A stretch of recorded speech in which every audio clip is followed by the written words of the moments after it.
This is it, the last guide in building your custom creature for Dungeons & Dragons 5th edition, so let's just get into it. Hey fellow Game Masters, I'm Richard Quiner, and welcome back to the Daily D20, your daily dose of all things tabletop role-playing games, helping you build your world and master your game. And today, like I said, this is the final creature creation step-by-step guide tutorial video in the series. I think this is number 5 or 6. I've done a lot. There's a lot of information in the last couple of videos, but we got to get through this last step so you know what's going on. Before I get into this, let me know in the comments below what the creature that you created is. Tell me all the details about it. Give me its challenge rating, its skills, its bonuses, all the good, juicy information. Share it in the comments below so other people can take it and use it in their own games, and I'll do the same with mine. It will also be down there in the comments below. Now, getting back into this, we have a couple more steps before we have to figure out the total overall challenge rating of our creature. And these steps really don't have a bearing on the creature's challenge rating, but they're really good. I just wanted to go over those before doing the math of how to do the challenge rating because it's just simple stuff that you should know how to do. First up, we need to talk about saving bonuses for your creature. When a creature is very good at saving themselves from some sort of effect, maybe they're very fast, so they're very agile and have a good high dexterity saving. Maybe they're very tough and have a strong constitution.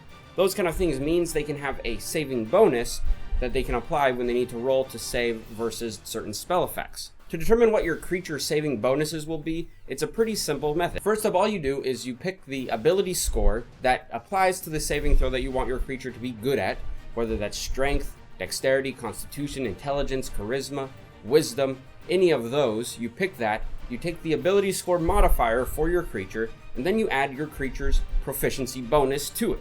And then you list that on your sheet in a small section where you just list saving throws, and you can list, for example, dexterity could be a +7, something like that will turn up. You can do this for multiple ability scores if you want to, but it's a good idea to just keep it within the actual confines of your creature. You're not making a super monster that's going to be potentially good at saving everything. You probably just want to stick with what works for the flavor of your creature that you've created. Saving throws don't really have an effect on the creature's challenge rating, which is why we've saved it for the very end of this lesson. Next up is condition immunities. Now, in the game of Dungeons & Dragons, there are several conditions that can be imposed on a character or a creature, which I suggest you go look those up in the player handbook. I don't really have the time to go through each of those in this video. Maybe I'll do another one on conditions later, but you can look at these conditions, then you can go look at your creature and decide if they are immune to any of the listed conditions from the player handbook. And then you just write down those conditions on your sheet. It has no bearing on the challenge rating of your creature.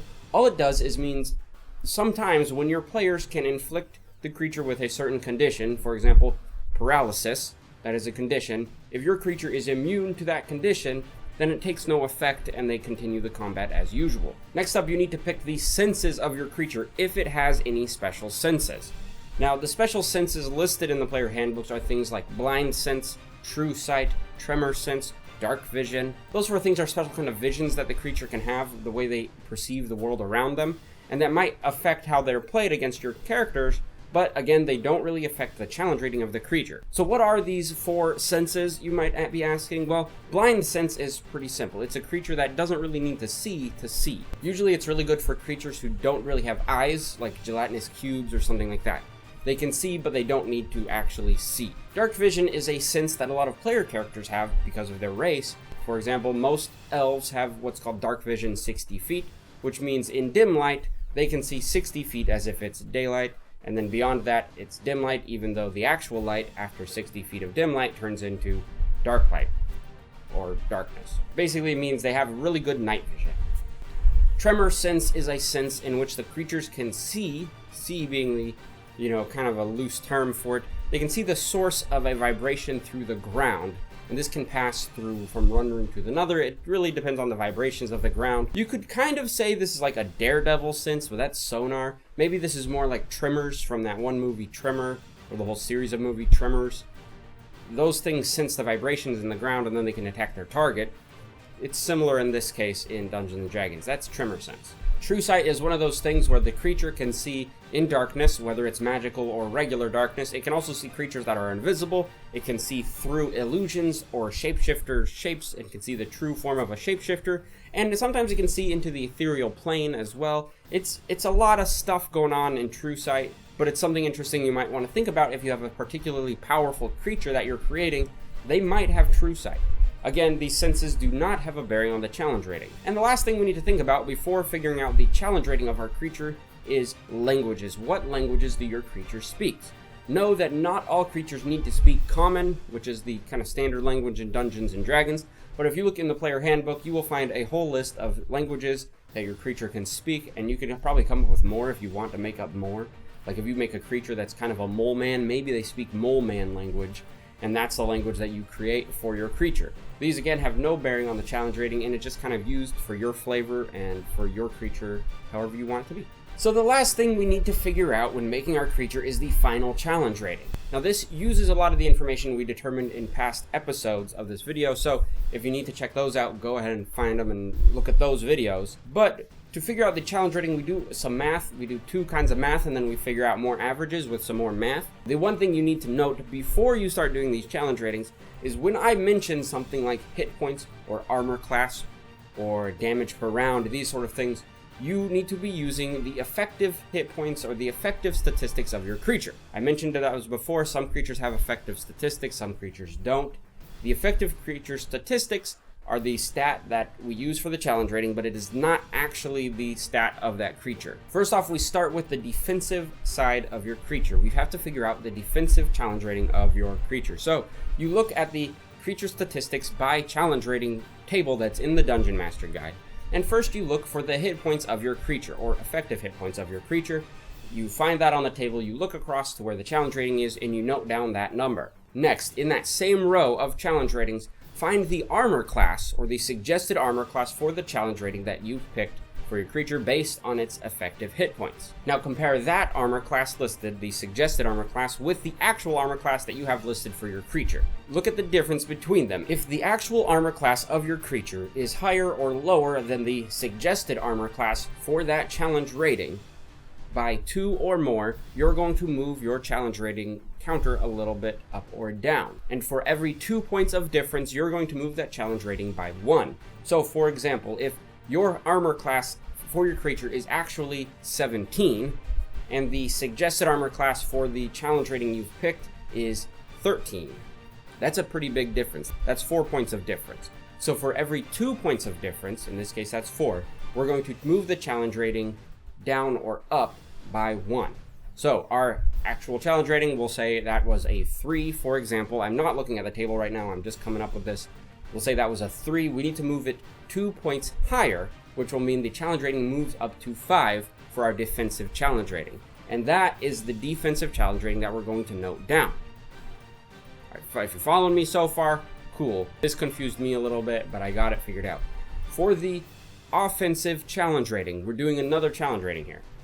You're doing the same basic thing, except you're using 2 different stats. First off, you're going to use your damage per round statistic that you came up with for your creature. You find your damage per round on the table, you go across, see what challenge rating that is, and you note that down. Then you look at the next thing you're going to look at is the attack bonus. So what is the suggested attack bonus for that challenge rating based on your damage per round? And this is where it gets familiar. Compare your creature's actual attack bonus number to the suggested attack bonus on the table. If it is higher or lower from that suggested attack bonus by 2 or more, you're going to move the challenge rating 1 point for every 2 points of difference that you have. So again, the example could be if the attack bonus listed on the table is +3 and your creature has a +5. That's a 2-point difference in challenge rating, so your creature's challenge rating is going to bump, as an example, from challenge rating 3 up to challenge rating 4, and that will be your offensive challenge rating. Now you have 2 challenge ratings. You have the defensive challenge rating and the offensive challenge rating. You have your health and your versus your damage, your armor class versus your attack bonus. You're going to put them together and find an average. So this is real simple math. Add them together. It's 2 numbers, not that hard to do. Then divide them by 2 and you'll get another number. And if you end up with another number that's kind of a half digit, like a 12.5 or something, you're going to round up on the challenge rating. So a 12.5 challenge rating creature rounded up would be a 13. And we like rounding up because it makes it easier later on. Once you've done that step, congratulations, you've finished creating a creature complete with challenge rating. That's a big feat. That's something you should go get a cookie, go get yourself a hot fudge sundae from McDonald's, something. Celebrate the work you've done because you did quite a bit. But I know what you're thinking. What if the challenge rating you came up with after doing the math is different than your expected challenge rating you came up with at the beginning of creating your creature? Which happens. It happened to me and my ice dwarves. I expected challenge rating was 3 and they ended out at 5.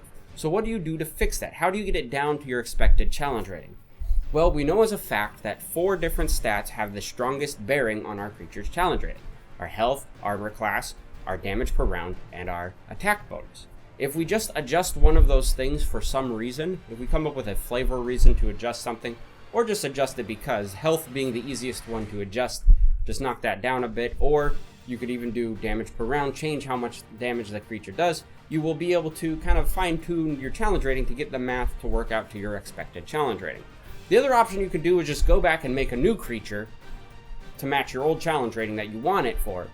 That's an option too, and then you're just making more creatures. So take that into consideration when you're making your creature, whichever one you want to do. Now, like I said, let me know in the comments below what creature you came up with. This has been a long series of videos, so guess what? If you want to watch the whole thing in one sit-down go without clicking through videos, click this video over here. This is the whole shebang.